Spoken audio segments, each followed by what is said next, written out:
CO sent her to jail without warning. She returned with a new identity to reveal the truth he ignored. He stood tall in the boardroom, untouchable, successful, and feared. Every word he spoke was a verdict, every decision final. No one dared question him, especially not her. She was the one who had once been the silent force behind his rise, always in the shadows, never asking for credit, only giving without expecting. Yet, one day, without warning or explanation, he signed her freedom away with the stroke of a pen. No one heard her scream, no one listened to her pleas, and in moments, her world turned black behind cold iron bars. He had her arrested, not just professionally destroyed, but personally imprisoned. Inside those unforgiving walls, she wept in silence. Betrayal echoed louder than the clang of prison gates. She didn't fight back immediately. First she broke. Days turned to weeks, then into months. Her eyes lost their shine, her heart grew cold, and the laughter that once made even storms seem like songs disappeared. But she wasn't dead, not yet. Something inside her began to burn. The need to know why. The need to survive. The need to return. And so, she started collecting the scattered pieces of herself, welding them back together with fire forged from pain and resolve. Outside, the world moved on. The headlines faded, and with time, so did the memory of her name. He built more towers, made more billions, and walked red carpets with models who didn't know the truth behind his ruthless success. Yet, deep inside, he sometimes paused, just for a moment, when silence echoed too loudly. Her voice had been like music once, and now, even in victory, something felt incomplete. Still, he told himself it was for the best. She had betrayed him, or so he believed. 2 years later, on a rain-drenched night, a woman stepped off a train no one noticed. She looked different, hair darker, skin tougher, eyes sharper. No one recognized her. No one knew she was the same woman who had vanished into prison, erased from society. But she knew everything. Every betrayal, every name, every lie. And more importantly, she had learned how to play the game. She had crafted a new identity, a new past, a new purpose. This time, she would not be fooled by emotions or blinded by trust. She had returned not for revenge, but for the truth. And if revenge came along the way, she wouldn't mind. She didn't go after him directly. That would have been too easy, too satisfying, and far too obvious. Instead, she infiltrated. Quietly. Cleverly. She got close to those around him, the ones he trusted. She planted seeds of doubt, whispered truths disguised as rumors, and offered her talents under a false name. Her mind became her weapon, her pain her power. One by one, the people he relied on began to shift. Meetings got tense. Reports started showing discrepancies. Trust wavered like a candle in the wind. He noticed her before he recognized her. There was something haunting in her presence, something oddly familiar in her silence. He stared at her longer than necessary in board meetings, confused by the way his chest tightened every time she looked his way.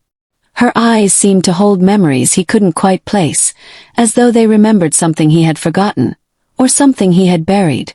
But she didn't flinch.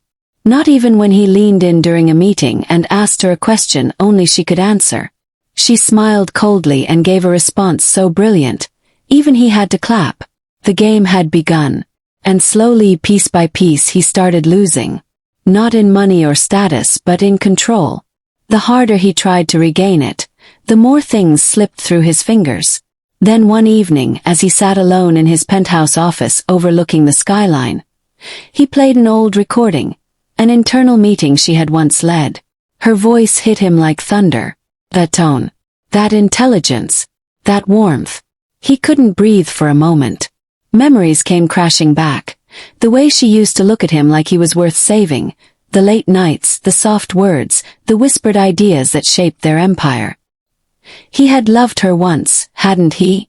Or was that just an illusion he had buried under ambition? The next morning he arrived early, determined to confront her. But she was already there, standing by the window, dressed in black, her reflection barely visible in the glass. He called her by her new name.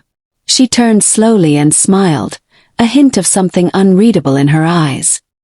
He said her old name softly, like a confession. She didn't deny it, didn't blink.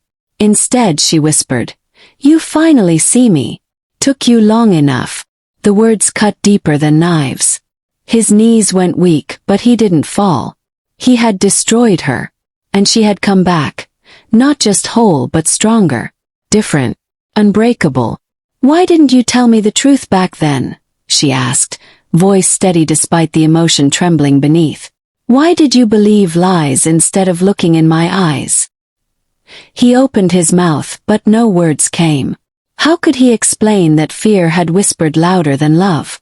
That ambition had drowned out trust?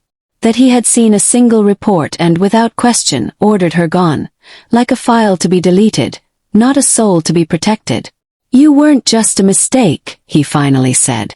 "You were the cost of me becoming who I am. And I was the reason you ever got here in the first place," she said. "But you'll never admit that." She turned to leave, and something in his chest collapsed. He reached out desperate. "Wait. Let me fix it." "You can't fix what you never understood," she said. "But maybe you can finally learn why it broke." With that, she left. Not forever. Not yet. She had more to uncover. More secrets, more truth. Because as much as this was about heartbreak, betrayal, and loss, it was also about power. And she had just begun to reclaim hers. He stood there long after she was gone, the taste of regret bitter on his tongue. She had come back not as a woman scorned, but as a storm with a purpose. And he knew. The real suspense hadn't even started yet. He thought her return was the storm, but what followed next was the flood.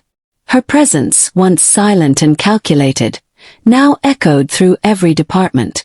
People whispered, "His watch." Nothing felt stable anymore. Not even the walls of his empire. She wasn't just uncovering truth anymore. She was untangling every web he had ignored, exposing every lie he had built his power upon. She started discreetly. A file misplaced here, a hard drive recovered there. She found documents that had been sealed, emails buried, footage edited. And it all pointed back to the same person, the one he trusted most, the one who had convinced him to sign her arrest papers. The one who had whispered in his ear while twisting a knife into both their backs. And yet, she didn't expose it immediately. No. She wanted him to see it for himself. She left clues, breadcrumbs. She forced him to follow the trail that led back to his betrayal. Slowly, painfully. He realized she had never stolen from him. She had never betrayed him. She had been framed. Every detail had been manipulated. Every transaction forged, every conversation twisted into a lie. And he had believed it. Without question. That realization shattered something inside him. He became obsessed. Sleepless nights turned into panicked mornings. He started looking at people differently, seeing enemies where there were once allies. And the one person he had destroyed was now the only one telling the truth. Guilt didn't just haunt him, it consumed him. She didn't stop. She kept digging, kept gathering pieces until the picture became crystal clear. Someone in his inner circle had orchestrated the entire downfall. Not just hers, but potentially his too. It wasn't about love anymore. It was about survival. He finally understood that if she hadn't returned, he would have been the next to fall. The trap was meant for both of them. Then came the night everything changed. She invited him to a private location. He arrived expecting confrontation, maybe forgiveness. Instead, he found a wall covered in evidence. Photos, emails, timelines, and names.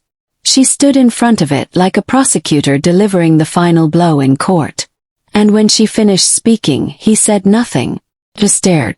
And then he dropped to his knees. "I destroyed you," he whispered. "No," she replied, voice low. "You destroyed yourself. I just survived it." He tried to apologize again.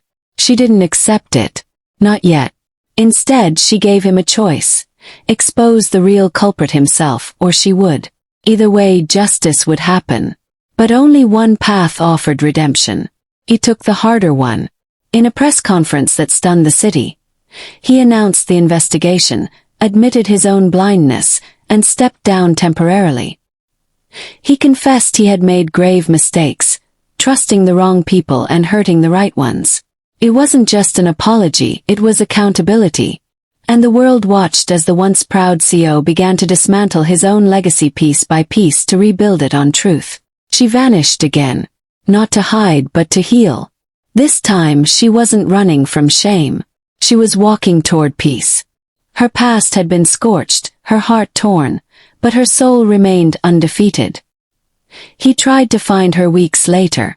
Not to pull her back but to thank her. For waking him up, for not becoming what he turned her into, for being stronger than his weakness.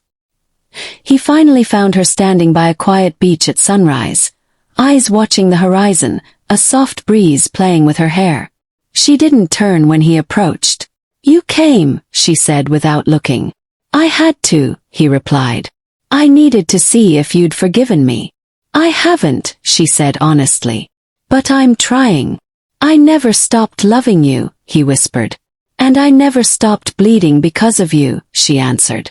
Silence stretched between them, raw, powerful, honest. "But I'm still here," she said at last. "And maybe that means something." He nodded, tears sliding down the face that once held only pride.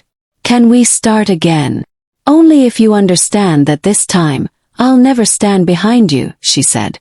"I'll stand beside you. Or not at all. I wouldn't want it any other way," he said. Their fingers didn't touch that day, but something stronger connected them. Not a romance built on desire, but on hard-earned respect. The kind that grows only from surviving a storm together. In the weeks that followed, investigations shook the foundations of the company. Arrests were made. Truths were aired. He returned to his position, but this time not as a king, but as a servant leader. And beside him, not behind him, stood the woman he once buried but could never erase. They worked together again, not for power, not for revenge, but for something better, truth, dignity, and healing. And slowly, very slowly, the wounds between them began to close. But the final twist no one saw coming was this. She had known from the very beginning who set her up. She had always known. But she didn't come back to destroy them. She came back to see if he would choose the truth on his own. To see if the man she once loved still lived beneath the one who sent her away. And when he did, when he finally chose truth over ego, she found what she was truly searching for. Not revenge, but redemption. And that was the most shocking thing of all.